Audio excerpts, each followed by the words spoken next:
मत्ती रचित सुसमाचार अध्याय 24।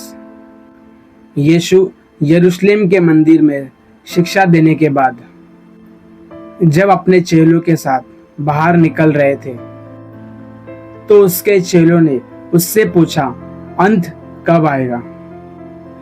और फिर यीशु मसीह ने उन्हें बताया कि अंत कब आएगा।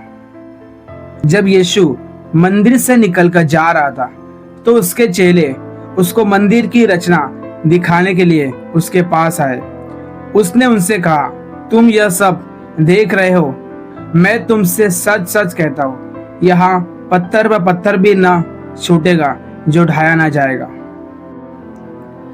और जब वह जैतून पहाड़ पर बैठा था तो चेलों ने एकांत में उसके पास आकर कहा, हमें बता कि ये बातें कब होगी, तेरे आने का और जगत के अंत का क्या चिन्ह होगा? और यीशु ने उनको उत्तर दिया, सावधान रहो, कोई तुम्हें भरमाने ना पाए, क्योंकि बहुत से ऐसे होंगे जो मेरे नाम से आकर कहेंगे, मैं मसीह हूँ, और बहुतों को भरमाएंगे। तुम लड़ाइयों और लड़ाइयों की चर्चा सुनोगे तो घबरा ना जाना, क्योंकि इनका होना अवश्य है, परंतु उस समय अंत न होगा। क्योंकि जाति जाति पर और राज्य राज्य पर चढ़ाई करेंगे और जगह जगह अकाल पड़ेंगे और भूकंप होंगे। ये सब बातें पीड़ाओं का आरंभ होगा। तब वे कलेश देने के लिए तुम्हें पकड़वाएंगे और तुम्हें मार डालेंगे, और मेरे नाम के कारण सब जातियों के लोग तुमसे बैर रखेंगे। तब बहुत से ठोकर खाएंगे और एक दूसरे को पकड़वाएंगे और एक दूसरे से बैर रखेंगे। बहुत से झूठे भविष्यवक्ता उठ खड़े होंगे और बहुतों को भरमाएंगे। अधर्म के बढ़ने से बहुतों का प्रेम ठंडा पड़ जाएगा, परंतु जो अंत तक धीरज धरेगा उसी का उद्धार होगा। और राज्य का यह सुसमाचार सारे जगत में प्रचार किया जाएगा कि सब जातियों पर गवाही हो, तब अंत आ जाएगा। उस समय यदि कोई तुमसे कहे, देखो मसीह यहाँ है या वहाँ है, तो विश्वास न करना, क्योंकि झूठे मसीह और झूठे भविष्यवक्ता उठ खड़े होंगे और बड़े चिन्ह और अद्भुत काम दिखाएंगे। यदि हो सके तो चुने हुओं को भी भरमा दे। देखो मैंने तुमसे कह दिया, इसलिए यदि वे तुमसे कहे वे जंगल में है तो बाहर ना निकल जाना, या देखो वो कोठरियों में है तो विश्वास ना करना। क्योंकि जैसे बिजली पूर्व से निकलकर पश्चिम तक चमकती है, वैसे ही मनुष्य के पुत्र का आना भी होगा। तब मनुष्य के पुत्र का चिन्ह आकाश में दिखाई देगा, और तब पृथ्वी के सब कुल के लोग छाती पीटेंगे और मनुष्य के पुत्र को बड़ी सामर्थ और ऐश्वर्य के साथ आकाश के बादलों पर आते देखेंगे। वह तुरही के बड़े शब्द के साथ अपने दूतों को भेजेगा, और वे आकाश के इस छोर से उस छोर तक चारों दिशाओं से अपने चुने हुओं को इकट्ठा करेंगे। अंजीर के पेड़ से दृष्टांत सीखो, जब उसकी डाली कोमल हो जाती है और पत्ते निकलने लगते हैं तो तुम जान लेते हो कि ग्रीष्मकाल निकट है। इसी रीति से जब तुम इन सब बातों को देखो तो जान लो कि वह समय निकट है, वरन द्वार ही पर है। मैं तुमसे सच सच कहता हूँ कि जब तक ये बातें पूरी न हो ले, तब तक इस पीढ़ी का अंत न होगा।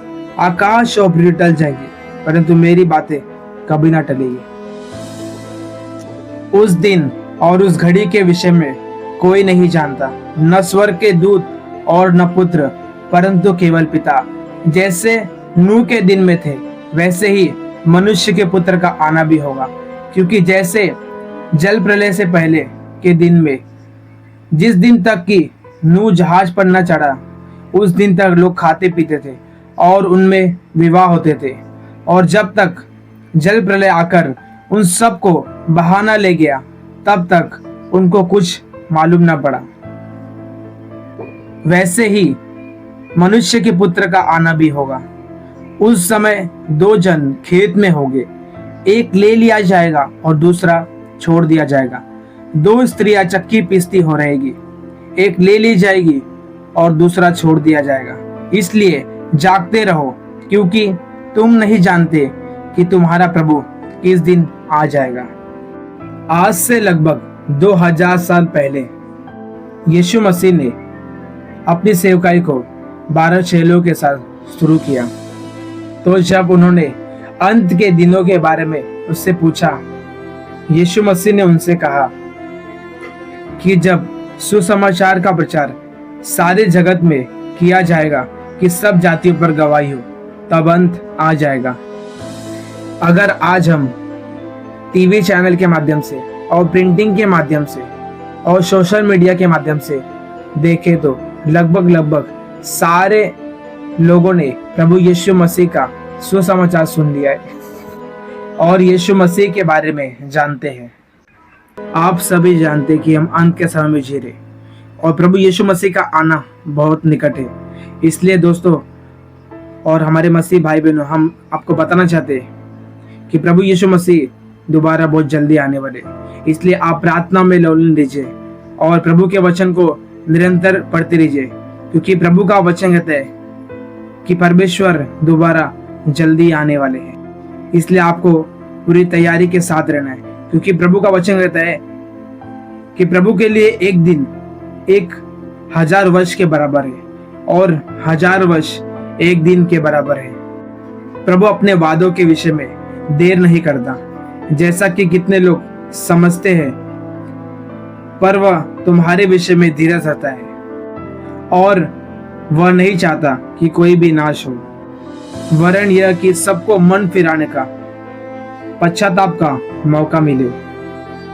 परमेश्वर इस मैसेज के द्वारा आपको आशीष दे और आप सबको अपने स्वर्ग राज्य के लिए तैयार करे और आपके अंदर उस परमेश्वर की सामर्थ्य है और आप उसके आने का इंतजार लगातार करते रहे।